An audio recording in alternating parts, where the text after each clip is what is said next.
Okay, we are back on the All In podcast. I'm Mike Badzik, joined by my guy Eli Cooper. We are talking NFL. We just talked the conference finals in the NBA, so if you have not checked out that video, go check it out on our YouTube channel. But we do want to talk about the All In Network real quick, guys. Make sure you subscribe to the YouTube channel.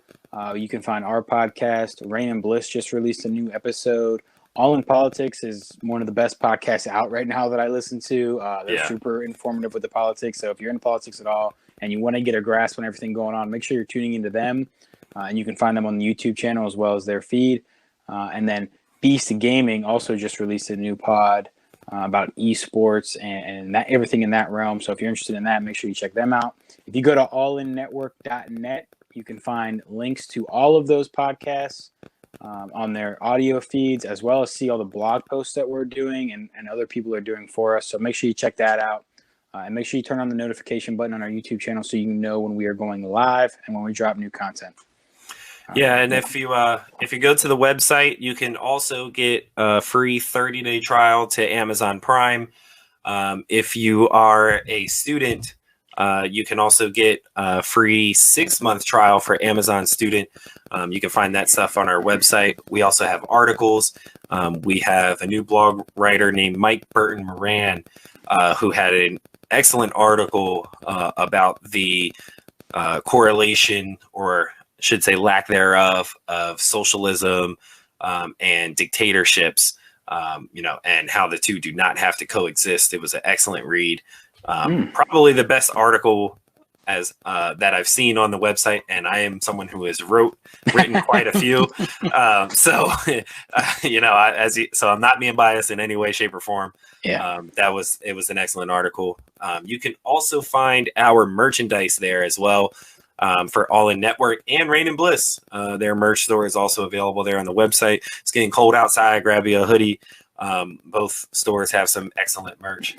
And last thing before we get into the NFL topics is, if you are an avid listener to this podcast, either on the audio or the video, make sure if you're watching the video, still download on the audio.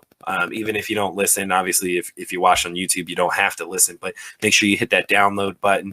If you listen on the audio, go ahead and check it out on the YouTube. We've got some excellent graphics and things like that make the show really engaging to watch. Thank you guys for tuning in so far to episode 40. Yes, and if you tune in on the YouTube channel, you get to see our beautiful faces as well. So that is an added bonus. It's an added bonus. If you haven't got to see our faces yet because you've been listening on audio, go check out the YouTube channell. Leave comments and all that goes a long way for us, so we appreciate it. Okay, let's talk NFL Week 2. First thing we want to talk about, Sunday Night Football, Seahawks Patriots. It was a great game. Felt like a playoff game. Russell Wilson and Cam Newton were dueling. It was awesome. Is there anyone in America who deserves a raise after 2 weeks of work more than Cam Newton? No, there's not. Okay. No, there's not. No. I mean, the guy is on fire, man. And I saw it coming. I think you did too. Yeah. And your bold prediction from our very first NFL episode that we did before the season is looking very strong. Even though the Pats are sitting at 1-1, unfortunately they lost this game. Questionable call there at the goal line. I think that was just a little bit too predictable. Like, I know you're trying to get Cam Newton right on a QB power. That's a very reliable play, but I think you have to give him some kind of, maybe quick tight end dump action to in case the linebackers commit too early, something like that. But the Seahawks were all over that and blew that play up. Yeah. The Patriots look good. With him behind center. Julian Edelman has not lost a step at all. He looked incredible last night. Gained a few. Yeah, exactly. So, I think, I know the Bills are sitting at 2-0 right now. They played the two worst teams in the division and arguably the league. They are not going to have this division like, they might have thought when Tom Brady left. This Pats offense might actually be scarier with Cam Newton under center than it was under these last couple of years under Brady, because he gives them an extra dynamic as a runner that they didn't have before. But last night we saw with the arm, We always see it with the legs. Well, last night we saw it with the arm, which was the biggest question mark after week one because he only had to throw 19 passes and only threw for 150 yards. And our question was, okay, well, when he has to throw more, how's that going to look? And we see it now. And teams especially in the AFC East, but just in the AFC in general, should fear the Pats. A healthy Cam Newton is scary. Yeah, he threw 44 times, 400 yards. Like, I don't know if we thought we were, even if we thought that he was going to come back and be a solid quarterback and they were going to go 10-6 and 11-5 or whatever we thought was going to happen. I don't know if we ever thought that he was going to come out and throw for 400 yards in Seattle against Jamal Adams and that defense. So it was pretty special to watch. And Edelman, was fantastic. I just traded him to you in fantasy, so that's great. So he had a great week. And, the last play, I think you're right. It was too predictable. If anything, and I think I would rather him run to the right side, right? Because then you kind of keep the option to pass. And I was kind of expecting him to just dump a pass to like a third string tight end. Right. But if you go left, you don't really have any options. And I think everybody in the world knew exactly what was coming. And it didn't work. And that was fine because I had the Seahawks -4.5. So it worked out perfectly for the gambling gods helped us out there. So Seahawks -4.5 was a winner. So, but it was a great game. So let's talk about Seahawks then, too. Russell Wilson, they actually won the game. Maybe we should have talked about them. Yeah, right. Russell Wilson was unbelievable. 5 touchdowns, 7 incompletions. Like, he is the MVP of the first 2 weeks of the season. Would you agree? Yeah, by far. And, this is kind of what, I thought might happen with Seattle this year is that they just unleash Russell Wilson, right? Yep. They've always been a run first, or run heavy team, as far as their offensive approach. This year, it's like, all right, well, we're just going to put the team on Russ's back. And that's an excellent decision, if you ask me. And it's not like the Seahawks can't run the ball. They still can do that. Oh, yeah. Chris Carson is more than capable of carrying the load when they need him to.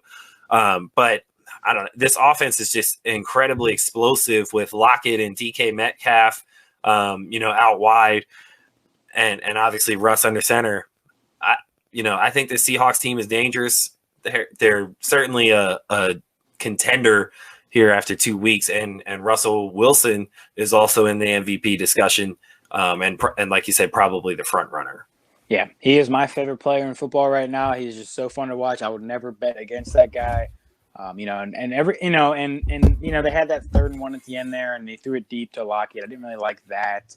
But 5 touchdowns to 5 different guys too. He's spreading it around. Like, I think he's just really good, and he's a leader, and they unleashed him, and I think that's what they should have been doing for the last 2 years probably, but they didn't. Yeah. So, we're going to do now contenders versus pretenders. We're talking about the 2-0 teams. Which one of them are for real? Which one maybe not?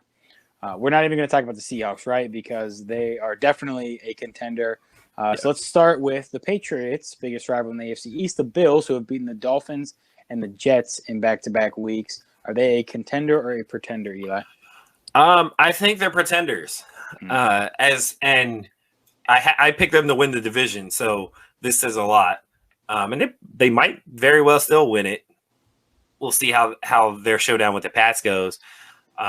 But as far as a title contender, I don't think they're quite there yet. Mm-hmm. Josh Allen does look good. Yes. But like we said, they've played 2 awful teams to start the season. So right now, I'm not ready to throw them in the contender boat. We need to see them against some tougher competition before we really make that evaluation. So I'm going to say pretender for now.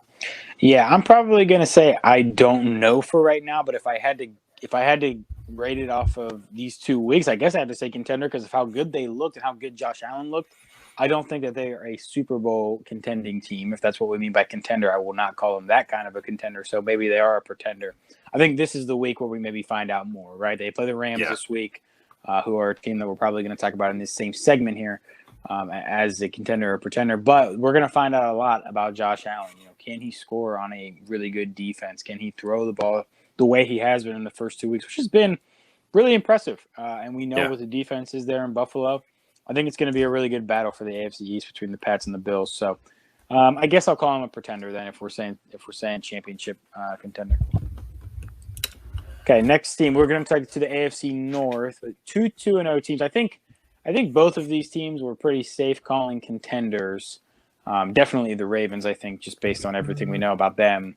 But who do you like more, I guess, the Ravens or the Steelers? Right. I'm gonna say the Ravens right now, just simply because we know what we're gonna get from them. Yeah. Their offense, still looks explosive, especially with the addition of Dobbins back there. Still have some concerns about the passing game, as far as outside the numbers goes, and things like that. And outside of Mark Andrews, like who can Lamar Jackson rely on to be kind of his go-to target, is really going to be the biggest question mark for them. The Steelers, I still need to see their offense stay healthy. That's honestly the biggest thing that scares me about them. And it's not even really like James Conner, who when he's healthy he's really good. But Benny Snell is more than capable of picking up the workload when Conner is out. So I'm not too concerned about the running back situation. It's really just keeping Big Ben healthy.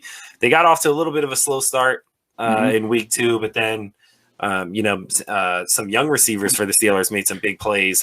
Chester Claypool, I think. Chase the Claypool, rookie. yeah. Chase Claypool, yeah. Had a big catch out there. And then Deontay Johnson, who I really like coming into the season. I didn't get enough of him in fantasy as far as the 8 teams that I'm on. But he had a nice 28-yard touchdown. And Steelers ended up sealing the deal. So they have a multitude of weapons. Juju, somehow the Steelers always seem to have 2 wide receivers, who are, capable of being the go-to guy on any given game. We know that Juju has, obviously can be that, but now Deontay Johnson seems to be kind of, a guy who, all right, well, you can focus on Juju, then I'll burn you. So it's pick your poison kind of thing on both sides. The Steelers always seem to have that. And Big Ben looks good, which is the most important thing. So I do have the Steelers as contenders, especially with that defense. That defense carried them last year, and now that they have an offense that can support them, I think the Steelers are scary. And I think they're up there with the Ravens as far as, as long as they can stay healthy, I think they're up there with the Ravens. Yeah, I think they're definitely both contenders. I think if you asked me who the 3 best teams in the AFC are, I think it's the Chiefs 1, and then there's a small gap, and then Ravens and Steelers are both right there. Yeah, in the 2-3 spot. I think they're the second and third best teams. I think they're both playoff teams. This kind of, I don't like to say this, but I think I'm probably more in on the Ravens right now. If you're asking me who I think is going to win this division, I know I picked the Steelers, but just looking at these first 2 games in this Ravens offense, they haven't missed a beat. And I don't know if it's going to translate to playoff wins this year for Lamar Jackson. I mean, that's the big question mark. He doesn't really have anything left to prove in the regular season. Now, we're not even – really, he's going to fly through this regular season. I don't think that we're going to sing any more praises for him than we already have, right? Like, we're not going to say, like, oh, my gosh, Lamar Jackson, like, where is this? Like, no, we know what Lamar Jackson's capable of in the regular season. Now, is he going to take the step in the postseason? That'll be the big question. But, they could potentially, go 13-3, 14-2 here. They haven't been trailing in a regular season game in about 12 or 13 of them. I think I saw a stat. I think I'm probably right now leaning Ravens to have a better regular season record. But the Steelers, like you said, it's always an emotional roller coaster with the Steelers. They kind of let Denver hang around. And Drew Lock got hurt, and it was Jeff Driscoll back there. And, you're kind of thinking like, wow, Jeff Driscoll probably shouldn't be able to score, more than 9 points against this defense. This stellar defense we have. And we were putting pressure on him. But he actually did a nice job, and they hung around, and we probably should have put it away sooner than we did, but they actually had a chance to win the game there, and it took a last drive stop by the defense to ultimately win the game. The Steelers and Mike Tomlin have always kind of, his entire tenure, especially the last 4 or 5 years, have always, not including last year, have always kind of played down to teams and played up to teams. They do that. Ben does that himself. So it'll be an interesting matchup. And this is really their first real test this week. They had Giants in week 1, Denver in week 2. Now they get Houston, in week 3. Houston, who is desperate for a win after the Ravens beat up on them. In the Houston, they're 0-2, but they play the Chiefs and the Ravens, so we really don't know what they're about. Maybe we'll talk about them later. So this will be a test for the Steelers as well to see, okay, what's the litmus? Where are we at with them? But I think as of right now, you kind of have to lean Ravens. They've been that dominant. Yeah. Okay, next team we'll get to is the Tennessee Titans. They barely escaped. They almost were the second victim of the year to Minshew Mania, but they were able to get out of there with the win. They're 2-0. Are we in on the Titans? So I'm not in on the Titans. And not because I don't think they're a good team. Mm-hmm. I do. And Tannehill actually looks pretty good. Yeah. The question was last year a fluke, or is he actually this good? And I think, he's finally found a home. He looks comfortable, and that's all great for him. But if we're talking about true contenders, we've already kind of listed 3 teams, right, that we know are going to be contenders in the AFC West. Well, everyone can't be a contender. So I think, and honestly, I think the Pats could put themselves in that contender conversation, depending on, how well they keep their play going. And honestly, I would take them over the Titans right now with the way Cam Newton's playing. So, I think the Titans are solid. Certainly a playoff team, probably win that division. But I don't think they're true Super Bowl contenders. I agree. Not Super Bowl contenders, not with Ryan Tannehill. I don't know if there ever are with Ryan Tannehill unless, he takes another leap separate from the leap he took last year. But he has looked good. And I think that, they're going to give whoever they play a tough game. There will certainly be a tough out just with what they can do in the running game and with the defense. Yeah. But, I just can't see them being, in the AFC Championship game again this year. Right. Last year, they beat Baltimore and they were in the AFC. They beat the Pats and then they beat Baltimore. And, it's kind of like, wow, this is – the Tennessee Titans are really in the AFC Championship game. How did this happen? Right. And I don't think that we see that again. Right. Yeah. So I'll go pretender for the Titans, but I do think that they're probably going to win that division because the Colts have not. The Colts look really good this week, so maybe the Colts are on the bounce back and they'll be right there. I'm sure they will be there at the end. But right now Tennessee's got the hold on it. So. All right, let's take it to the NFC. There are no undefeated teams in your precious NFC East. No surprise there. NFC North, though, there are 2 of them. The Packers, which is probably, if I said 2 teams in the NFC North are going to be considered contenders, probably I would say the Packers and I wouldn't say the Bears. But the Packers and Bears are here. So between these 2 teams, do we have a contender? Do we have a pretender? I do think the Packers are contenders. I had them winning this division beforehand, and I think they finally found the balance of, Aaron Rodgers being great and Aaron Jones being great. I think they found that balance offensively, but the fact that they can run the football the way that they do, and that they still have a Hall of Fame quarterback that they can rely on. Now, the Devontae Adams injury, I don't think is going to linger on too long, but if it does, we could be having a different conversation.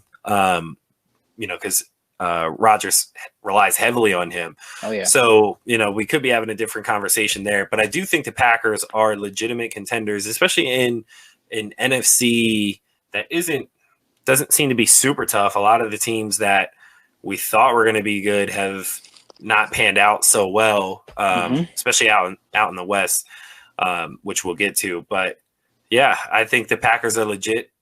Any team that can run the football like they do can beat anybody. Yeah, it's definitely the Packers are contenders for me as well for all the same reasons. But I was talking about the Bears. I think the Bears are pretenders, big time. Yeah. Trubisky, I don't think is actually good. They almost lost to the Giants last week. They definitely should have lost in week 1 to Detroit. So probably I'm out on the Bears, in on the Packers, same as you. Agreed. All right, so we're not going to talk about the Saints. They play tonight on Monday Night Football. We don't know if they're going to be 2-0. I think that they're contenders. Even if they lose, we're both going to say that they're contenders. Agreed. So let's go to the NFC West. There's actually 3 2-0 teams in the NFC West. This one's probably the biggest surprise of the 3, I'd say. Maybe not. I think a lot of people were hot on them, especially Kyler Murray. But the Cardinals 2-0. Pretender or contender? So I'm gonna throw them in the pretender Okay. And the pretender rank for now. However, my bold prediction of Kyler Murray getting 5,000 yards in total this year is looking pretty good. So we'll see how that pans out. And obviously D-Hop was a huge addition to this offense, which looks lethal now. Yep. And I think they're absolutely a playoff contender. I think that's safe to say.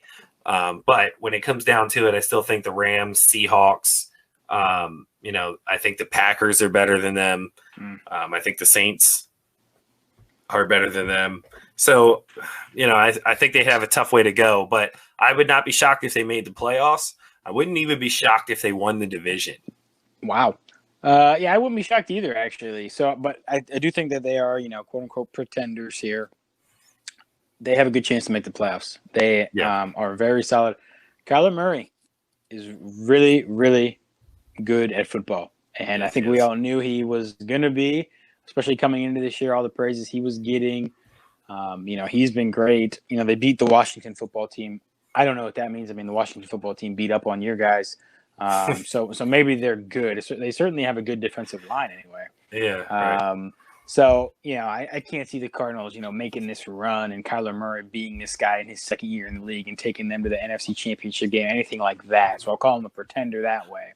Right. But I love this Cardinals team. They are so fun to watch. If you had to pick a team to watch, they're probably one of the 2 or 3 top teams you'd pick. Yeah, and I would say that we have a different conversation about this Cardinals team next year or the following year about them being true championship contenders because they actually have a lot of playmakers on that defense, which is pretty solid. Yeah, Buda Baker. We talked about Isaiah Simmons, the rookie they drafted this year, who has incredibly high upside. Chandler Jones. They got some talent on that defense, man. So, and I can't believe I didn't say Patrick Peterson is still there. So, that's pretty solid. Yeah, that's very solid. So we're both we like the Cardinals' future stock. Maybe not quite this year. So keep it in the NFC West. The next one we're doing is the Seahawks. We sort of talked about them already. I definitely have them as a contender. Any quarrels there? No, contender. Okay, contender it is. Let's do the Rams then. So the Rams, I was very high on the Rams coming into this year. I actually picked them. I think I picked them to win this division, or at least be a playoff team. I know that they've been really good. Beat your Eagles, and week 1. I'm sorry, they beat the Cowboys. So they're just running through the NFC East right now. Maybe they're actually not that good. The NFC East is just really bad. Are you in or out on the Rams? I'm in. I have them as contender. I think they could actually win the Super Bowl, let alone the NFC. I'm not saying they will. I'm just saying they could. Right. I'm going to say they're pretenders. And for that reason that you just mentioned, I think right now they played 2 NFC East teams, and the NFC East is not good, including my Eagles. Things are much worse in Philly than I thought. And then, the Cowboys squeaked away they shouldn't have beat the Falcons, but the Falcons are as dysfunctional as both the Cowboys and the Eagles combined. So, the Cowboys technically should be sitting at 0-2. So they would have two wins over 2 teams that should be 0-2. I'm not a believer yet. Fair. And the Bills will be a good test for them, and they'll be a good test for the Bills. But I'm not a believer yet, especially since, you're looking at Seahawks, Saints, and Packers that are still in the NFC alone. So I'm not quite a believer that they're a contender just yet. Okay, that's fair. So let's talk about the Cowboys then. Probably the game of Sunday, I would say. Maybe it's the Seahawks Patriots like we talked about. But this Cowboys game against the Falcons, there was no defense to be found. Cowboys made an unbelievable comeback and, capped it off with the worst onside kick recovery attempt by the Falcons I think we've ever seen in NFL history. And then Legatron, Greg Zuerlein hits the game-winning field goal, and the Cowboys win in front of fans at AT&T Stadium. So what were your thoughts on this game? It's just like, the onside recovery I still can't wrap my mind around It makes no sense to me how that happened, what was going through anyone's mind there. Yeah. So it's baffling to me. And you got to feel for this Atlanta offense and Matt Ryan, because like Matt Ryan gets like the bulk of all the blame, right? That is wrong with the Falcons Every year. And every year. And he put up 39 points yesterday, and he was incredible. 24-36, 273 yards, 4 touchdowns. Calvin Ridley might be better than Julio Jones. He's been that good so far through these first 2 seasons. There's a strong argument that Calvin Ridley is now the number 1 receiver in this offense. Gurley was pedestrian, and maybe that's their issue, is that they can't really run the ball effectively and to close games out. I don't know. But to me, like I don't really even want to give the Cowboys credit here, because I don't think they deserve it. The Falcons defense is atrocious. So the fact that you were behind by so much anyway really doesn't make any sense, if you ask me. But and maybe that's the Eagle fan in me just hating on the Cowboys. But nonetheless, an incredible comeback for them. I think they had a 2% chance at winning with 7.5 minutes left, which is ridiculous. But I don't know. It's just something about the Cowboys. Like, they put up these ridiculous numbers, like Dak Prescott throws for over 400 yards, but only 1 touchdown. And he did run for 3, but like, there's just something about that that's just like, why was this even a game? Why was this close? Why did you have to come back from down 20? And then why are the Falcons the way that they are is the other question that just goes through my mind after this game. Well, maybe because of Dan Quinn. And, when we talk about coaches and, who's going to be the first coach fired midseason, or if there's going to be one, like, I think Dan Quinn might be approaching that level. We've been talking about that, with him probably the last 2 seasons. And is he going to end up getting fired? Well, like, they, totally blew this. And the onside kick thing, I think, Dan Quinn, maybe he gets some of the blame for that. I also think that, if they are professional football players on the field, they probably should know that they're allowed to touch the ball before it goes 10 yards. If they're on the receiving team, I think that's pretty basic, right? I didn't play football past midget football. I think I knew that. So maybe they should have known that. Maybe some blame is on them. But at the same time, you could make the argument. You could say, okay, well, is there any scenario where you could ever see a Patriots team doing that? Of course not. You can never see that, right? Like, so maybe maybe it does fall on Dan Quinn, and maybe we're saying it is part of Dan Quinn's fault.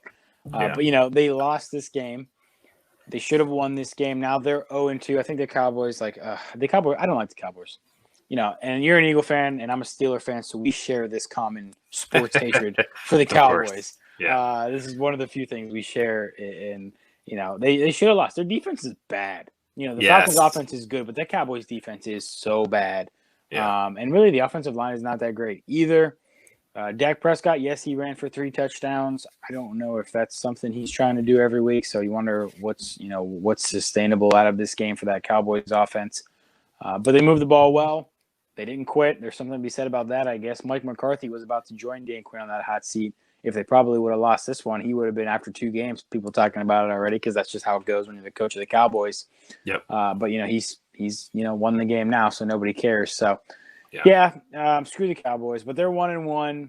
The Falcons are 0-2. So our next topic is going to be 0-2 teams that we think are not quite out of it. So some of them we just kind of agreed before the show we're not even going to talk about. So the Jets, the Dolphins, the Bengals, anybody else? Denver, because Drew Lock is hurt, so we left them out.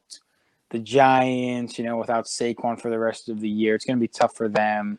Right. And Carolina, just, their defense is so bad. And Teddy Bridgewater, you would just wonder what, he's not the quarterback to lead a high-scoring offense to overcome a defense. He's more of a game manager type. So we didn't include them either. McCaffrey's out. So, so we didn't include them either. But the teams we did include are on the YouTube screen right now: Eagles, Vikings, Texans, Falcons, Lions. So which of these teams are actually, you think, better than their record says? To me, don't say the Eagles. Yeah, no, I'm not going to say that. I think they're as bad as their record shows. They might be worse. To me, I think it's the Texans. Hmm. I think they got like the two best teams in the AFC off the bat to start this year. And really, when you look at this group, I think they have the best quarterback. Matt Ryan has an argument there. Yeah. But I think Deshaun Watson is the best quarterback of this group. And the biggest thing is they're in other than the Eagles, they're in the easiest division. As far as digging themselves out of a hole. In this case, the Vikings and Lions have the Packers, who like who we talked about earlier. Mm-hmm. Still in their division. The Falcons are in the toughest division, probably maybe NFC West, but in one of the toughest divisions in the league in the NFC South. So it's going to be hard for them and their defense is so bad. It's going to be hard to get themselves out of there. But I don't think the Texans are as bad as they looked against the Ravens. I don't think they really had a chance against the Ravens because they're that good. Mm-hmm. But they did put up a fight against the Chiefs. So those are two obvious Super Bowl contenders. So if there's any of these 0-2 teams that I think can get out of this hole and make the playoffs, I think it's the Texans and Deshaun Watson. Yeah. So I think if there's kind of two different questions going on here as well. There's also like, okay, which of these 0-2 teams have the best chances of coming back and making the playoffs? And then which of these 0-2 teams is actually the best team? Because I think if we looked at the Falcons, we might say, maybe they are one of the best teams in this group of teams. Certainly the best offense. Certainly the best offense. But because of the division, I don't know how, what's the path for them? Certainly they're probably not going to win the division at this point. Can they carve out a path, expanded playoffs this year, so maybe they have a better chance. I think the Eagles have a good chance to still win this division. It's that bad. That's true. I think 8-8 or maybe 9-7 is going to win the NFC East, and I think the Eagles can do that. Something's going on with them. Actually, I do want to talk about them for a second after this. The Vikings, I actually still like the Vikings. I picked the Vikings to win the NFC North. I don't know if that's going to happen now, but I do look at this too, and I say, okay, 0-2 teams. What do I think is important to coming out of a hole like that? And I think coaching is probably one of the most important things. I think Mike Zimmer is the best coach on this list. Obviously Peterson won a Super Bowl, so he gets props. So maybe it's him. But Mike Zimmer, I think, is just the guy who can lead them out of it. And Kirk Cousins has been really, really bad. Really, really, really bad. So maybe it's not his year, and so they're done. But they've got stars on defense. They still have Dalvin Cook, and they have Mike Zimmer. So I think the Vikings are maybe the better team. And then, of course, I agree with you about the Texans as well. With Deshaun Watson, like, you just look at it and you say, okay, that's probably the other thing you'd look at, right? You'd say, okay, who has the best coach? Who has the best quarterback? So that's why I would say Vikings and Texans. And then if you said who's got the best chance to still make the playoffs, I think you have to put the Eagles on there just because of the division they play in. Let's talk Eagles for our Central PA, Eastern PA audience. That's a lot of you guys. Right. Go ahead, talk about your Eagles. It's hard at this point because I really don't even know what to say in regards to this team. We got Lane Johnson back. I thought that, and Miles Sanders back. I thought that would help. Deshaun Jackson was actually healthy for this game and played it in full. But, I think it's finally, and I've been in denial about it, but I think it's finally time to take a good hard look at, whether Carson Wentz is the guy or not. And it's awful timing to do so because you just gave him an extension, a big one. But there was a point in this game, and I forget what the score was, but where the Eagles had clawed their way back into striking distance, and they're in the red zone, and Carson Wentz flat out missed Dallas Goedert on a little seam route in the red zone. Should have been a touchdown, and he just never saw him. Yeah. And didn't even, he ended up getting pressured and throwing the ball away. And I think that's his biggest problem is like he holds the ball forever. And I'm not sure that he necessarily knows where he's going to go with the ball pre-snap. So I think it's time to take a good hard look at Carson Wentz now. I've been a Carson Wentz apologist for the longest. It was hard for me to say these words here on this podcast, simply because, like, you really look at it, like the one time he was healthy, he had a actually good receiving core. He was about to win, and he was going to win MVP. Yep. It was almost written in stone before he took that hit in the end zone. After that, we saw him, not fully healthy. His receivers weren't fully healthy. Last year, his receivers weren't healthy. He was throwing to practice squad receivers towards the end of the season and still threw for 4,000 yards. Like, his numbers were still comparable to Deshaun Watson's, last year with his best receiver being Greg Ward. So a former quarterback. So, I was kind of like, all right, well, let's see what happens when he gets his guys back. You know what I mean? And granted, he doesn't have Alshon, and maybe that matters just from having a veteran receiver out there. But you got Deshaun Jackson. You got the new first-round rookie, Jalen Reagor. Ertz is healthy. Goddard's healthy. Miles Sanders is back in the lineup. And you put up 242 yards and 2 picks, no touchdowns. It's just and he threw 2 picks in week 1 against Washington, who granted has a good defense, and they've played 2 good defensive front sevens. Yep. But like the Rams didn't sack him yesterday. So your offensive line held up, that didn't seem to be the problem. They didn't create an incredible amount of pressure on him. So what's the issue? What's the problem? Now what's the excuse for Carson Wentz? I can't find one. They ran the ball well, so it's not that they don't have a running game. Miles Sanders looked really good. Mm-hmm. So I don't know what it is. Eagles need to figure it out somehow. Oh, and the defense is the linebacking crew is awful. They're god awful. And Tyler Higbee exposed that. But we'll see. What happens going forward. But it's I said I didn't have much to say about this, but it turns out I did. Oh, so. I knew you did. That's why I asked. Yeah, the Wentz thing is tough. So I don't really have many more thoughts on the Eagles besides that. But what does the record need to be at week 8 for us to get a Jalen Hurts start? 2-6. 2-6 is okay. So 3. Okay, so 3-5. You're sticking with Wentz. 4. Yeah, because you're still in it, right? Especially in the NFC East, you're probably in second place at 3-5. So yeah, maybe first. But so I don't think you can quite hand it over to a rookie if it's 3-5. Yeah, depending on the schedule, I don't have their schedule in front of me.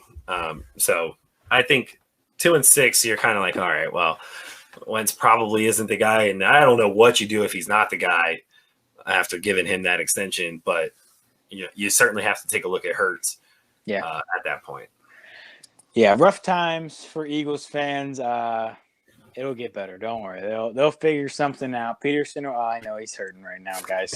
Leave a comment. Tell Eli you're praying for him. It's rough for him out here. So that is all we got for this episode of the All In Podcast. Coop, any last thoughts? Yeah, thank you guys again for tuning in. We appreciate you guys supporting the pod. 40 episodes in so far, so thank you for those who've listened on a consistent basis. If you're new, thank you for joining us so far. So it's been a pretty crazy ride so far as the podcast goes. But if you're listening right now, make sure you tune in. Make sure you follow us on social media at all_in_pod on Twitter. You can see that if you're watching on YouTube at the bottom here. Instagram, All In Network, all one word. Same thing on Facebook. It's All In Network. You can find us there and get, every Sunday we're going to be doing a NFL Pick'em thread. So on Twitter. So make sure you follow us there and go vote in the polls that we run through there. So, and also you get updates on our shows, Rain and Bliss, Beast Gaming, All In Politics, all that good stuff. You'll get posts and updates there as well. Yes, 40 episodes in. It's been really fun so far, and we're going to keep going with this. We don't have any plans to stop it anytime soon. So we're going to keep going. Make sure you guys are subscribed to the YouTube channel. Hit the notification button so you know when we go live, because we're going to be going live a lot more nowadays. And follow us on all of the audio feeds that whatever you listen to. Apple, Spotify, Google Podcasts, Anchor, wherever you listen to podcasts, we are there. So find us. And if you can't find us, go to allinnetwork.net and we'll have all the links available right there. So, all right, that is all we got. Episode 40, All In Podcast. Thanks for listening, guys. See you guys on Thursday.